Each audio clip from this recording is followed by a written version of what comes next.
Hello বন্ধু, welcome to passionate spirit. আপনি কিভাবে আপনার নেগোসিয়েশন স্কিলকে ভালো করবেন? বন্ধু, নেগোসিয়েশন কিন্তু একটি যেন তেন স্কিল নয়। আপনি যখন নেগোসিয়েশনে ভালো হবেন, আপনি আপনার নিজের এবং আপনার টিমের অন্যদের জন্য অনেক বেশি ভ্যালুয়েবল হয়ে উঠবেন।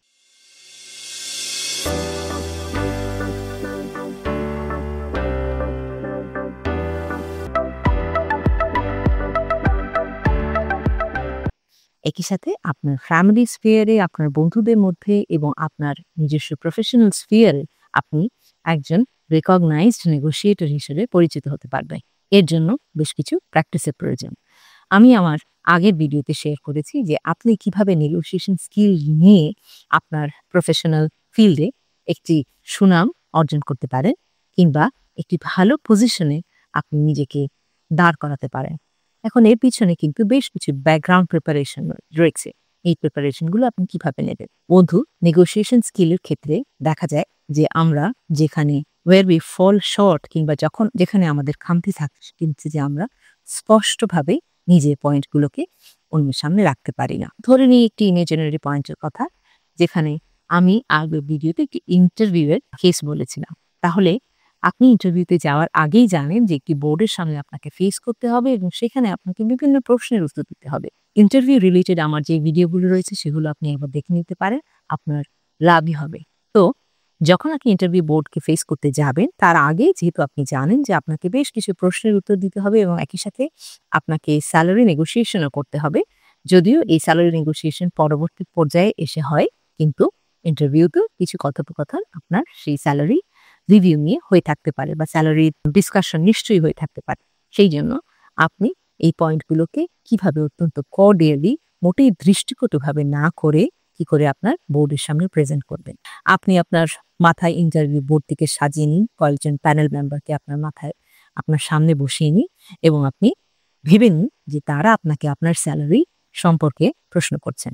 বন্ধু, আপনার কাছে পয়েন্টগুলো অত্যন্ত ক্লিয়ার থাকতে হবে যে আপনি কি কি পয়েন্ট আসলে ওনাদের সামনে প্রেজেন্ট করে বলবেন যে অফার্ড স্যালারি রেঞ্জটি আপনার জন্য শেয়ার করা হয়েছে তার থেকে আপনি অনেকখানি বেশি ডিজার্ভ করেন, অন্তত কিছুটা বেশি তো ডিজার্ভ করেনি। সুতরাং এর পক্ষে এবং বিপক্ষে যে পয়েন্টগুলো রয়েছে সেটিকে লিস্ট ডাউন করে নিন।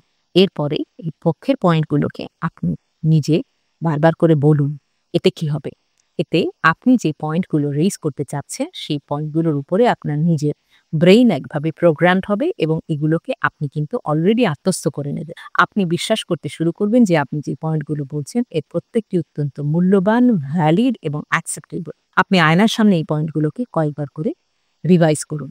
যেমন আপনি বলতেই পারেন, স্যার, আপনারা যেই স্যালারি রেঞ্জ আমার সাথে শেয়ার করেছেন তা ভালো, কিন্তু আমি আসলে অর্গানাইজেশনকে যে স্কিল সেটগুলো অফার করব কিংবা যেই বেনিফিটগুলো আমি দেব কিংবা অর্গানাইজেশনের জন্য আমার রোলের সাথে যে আমি অ্যাডিশনাল ভ্যালুগুলো কন্ট্রিবিউট করব সেই ভ্যালুর তুলনায় আসলে এই স্যালারি রেঞ্জটি কিছুটা কম। আমি অত্যন্ত খুশি হব যদি আমাকে এর থেকে কিছুটা স্যালারি রেঞ্জ বাড়িয়ে অফার করা হয়। একই সাথে আপনি বলতে পারেন যে আমি অবশ্যই এই রোলটিকে অত্যন্ত পছন্দ করছি এবং এই রোলটির জন্য আমি নিজেকে অত্যন্ত উপযুক্ত মনে করি এবং অন্য যে ক্যান্ডিডেটরা আসবেন তাদের তুলনায় আমি মনে করি নিজে যোগ্যতর ক্যান্ডিডেট, যেটি আমি আমার সিভির মাধ্যমে এবং আমার ইন্টারভিউয়ের মাধ্যমে আপনাদের সামনে প্রেজেন্ট করতে চেষ্টা করেছি। আমার যে নেটওয়ার্ক রয়েছে, আমার যে স্কিল রয়েছে, এইগুলো দিয়ে আমি নিশ্চিতভাবে আমার প্রতি যে এক্সপেকটেশন রয়েছে তার থেকে আমি অনেক বেশি দিতে পারবো। এই বিষয়ে আমি কনফিডেন্ট।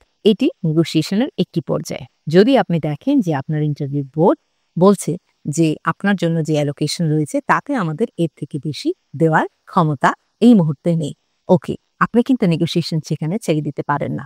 আপনার পরবর্তী নেগোসিয়েশনের স্ট্র্যাটেজি হবে, ওকে স্যার, এই মুহূর্তে আমি হয়তো এই অফার্ড স্যালারি রেঞ্জেই রাজি হয়ে আপনার এই পজিশন জয়েন করতে পারি, কিন্তু আমি কাইন্ডলি HR-কে রিকোয়েস্ট করব আমার যখন প্রথম পারফরমেন্স রিভিউ হবে তখন যাতে আরেকবার এই আমার স্যালারি রেঞ্জটিকে রিকনসিডার করা হয় এবং তখন যদি সামান্য বাড়িয়ে দেওয়া হয় তাহলেও সেটি আমার জন্য অত্যন্ত লাভজনক হবে।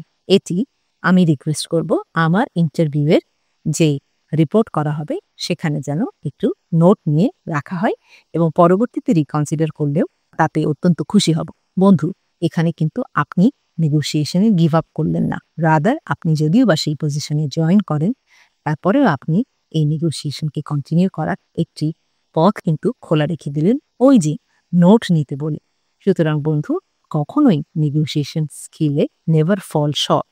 সবসময়ই হোপফুল থাকবেন এবং চেষ্টা করবেন আপনার নেগোসিয়েশনকে কত বেশি দূর পর্যন্ত স্ট্রেচ করে নিয়ে যাওয়া যায়।